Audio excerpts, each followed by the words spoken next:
Social media पर एक शब्द आपने हाल ही में खूब सुना होगा, कंगाल देश। जी हाँ, ये शब्द इस्तेमाल किया जा रहा है बांग्लादेश के लिए। और लेकिन मानिए, सुनने में कई बांग्लादेशियों को यह बुरा लगेगा, लेकिन यह सच्चाई के बहुत करीब है, क्योंकि बांग्लादेश अब वाकई में ही कंगाल देश होने की तरफ तेजी से बढ़ चुका है। यकीन नहीं आता, खुद आप अपनी स्क्रीन पर देख लीजिए।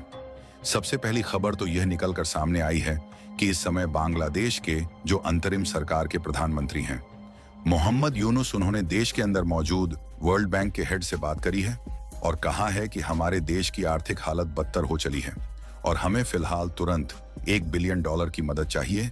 अगर हमें $1 बिलियन नहीं मिलते हैं तो हम तेल, सब्जियां, खाने पीने की और चीजें और रोजमर्रा की जरूरत का सामान दुनिया के तमाम देशों से नहीं खरीद पाएंगे, जिसकी वजह से देश में इनकी कमी होगी, महंगाई सर चढ़कर बोलेगी और देश पूरी तरीके से बैंकपट हो जाएगा, जैसे कि श्रीलंका हुआ था अब से कुछ ही साल पहले।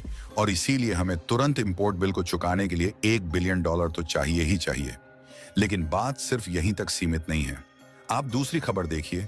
बांग्लादेश का जो सेंट्रल बैंक है, उसके जो गवर्नर हैं, उसने एक और बयान दे डाला है।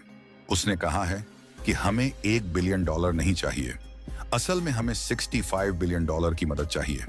जो $1 बिलियन की मदद मांगी जा रही है अंतरिम सरकार की तरफ से, वह तो सिर्फ उतनी है जितना कि यह तत्कालीन सरकार कुछ महीनों तक सरवाइव कर सके, क्योंकि यह सरकार कुछ महीनों तक ही टिकने वाली है। कुछ महीनों के बाद वहां पर होंगे इलेक्शन, जिसके बाद एक पूर्ण गवर्नमेंट वहां पर आ जाएगी। इसीलिए जो फिलहाल सरकार है ना, यह तो बस मुसीबत अपने सर से उठाकर आने वाली सरकार के सर पर रखना चाहती है, ताकि कोई इन पर सवाल ना उठाए। असल में बांग्लादेश को तुरंत $65 अरब की मदद की जरूरत है।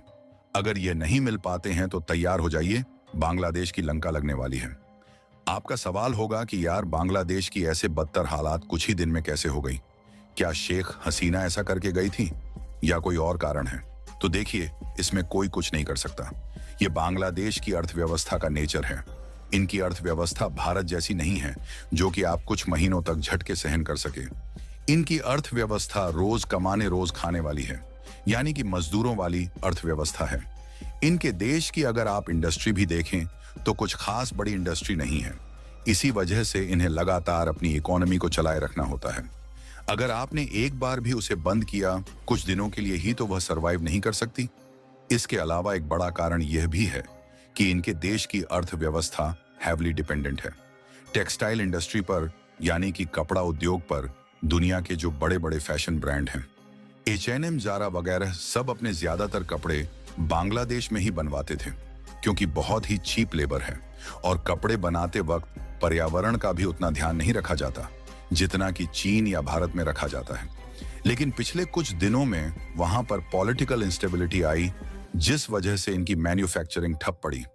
अब यह तो फास्ट फैशन ब्रांड है, इन्हें तो लगातार नए डिजाइन के कपड़े चाहिए। लेकिन जैसे ही वहां पर इंडस्ट्री बंद हुई तो उन्होंने अपना बोरिया बिस्तर समेटा और तुरंत अपनी मैन्युफैक्चरिंग भारत में शिफ्ट कर दी। और इस समय ये बड़े बड़े फैशन ब्रांड, भारत के जो ये टेक्सटाइल कंपनीज हैं, इन्हें बड़े बड़े ऑर्डर दे रहे हैं। और इसलिए आपने देखा होगा कि पिछले कुछ दिनों में भारत की टेक्सटाइल इंडस्ट्री में जबरदस्त बूम आया है। यही कारण है कि इनकी बची कुछ इंडस्ट्री भी क्रैश कर चुकी है। कमाई का साधन नहीं है और देश के खर्चे बढ़ते जा रहे हैं। इसी वजह से इनका जो खजाना है वह भी खत्म हो चुका है। मुश्किल से $2.5-3 बिलियन बचा है और आने वाले कुछ हफ्तों में वह भी समाप्त हो जाएगा। उसके बाद इनके पास ना खाने पीने के पैसे होंगे, ना ही पेट्रोल के। हालांकि आपका सवाल होगा कि बांग्लादेश की ऐसी हालत से भारत को फायदा होगा या नुकसान?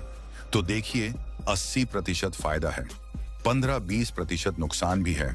फायदा यह है कि जितना ज्यादा बांग्लादेश की हालत बदतर होती चली जाएगी, उतना ही ज्यादा ये भारत पर निर्भर होते जाएंगे, क्योंकि IMF, वर्ल्ड बैंक या बाकी दुनिया के देश एक हद तक ही आपकी मदद कर सकते हैं। उसके बाद आपको भारत की शरण में आना ही पड़ेगा। जैसे कि श्रीलंका की हालत जैसे जैसे बदतर होती चली गई, दुनिया की सारी संस्थाएं, सारे देश उन्हें छोड़कर भाग गई। अंत में जिस देश का विरोध करते थे, यानी कि भारत का, उन्हीं की शरण में आना पड़ा। और आज की तारीख में श्रीलंका पूरी तरीके से भारत की मदद पर चलता है और भारत के कहे में भी रहता है। बांग्लादेश को भी अभी जितना फुदकना है फुदक नहीं दें, कुछ महीनों के बाद आप देखिएगा इन्हें भारत की शरण में आना ही पड़ेगा। और अभी जितना ये हवा में उड़ रहे हैं, एंटी इंडिया कैंपेन चला रहे हैं, उसके बाद ये जमीन पर। वैसे आपकी इस बारे में क्या राय है? कमेंट बॉक्स में जरूर बताएं। वीडियो पसंद आई है तो वीडियो को लाइक जरूर करके अपने मित्रों तक ज्यादा से ज्यादा शेयर करें और चैनल पर नए हो तो सब्सक्राइब करें।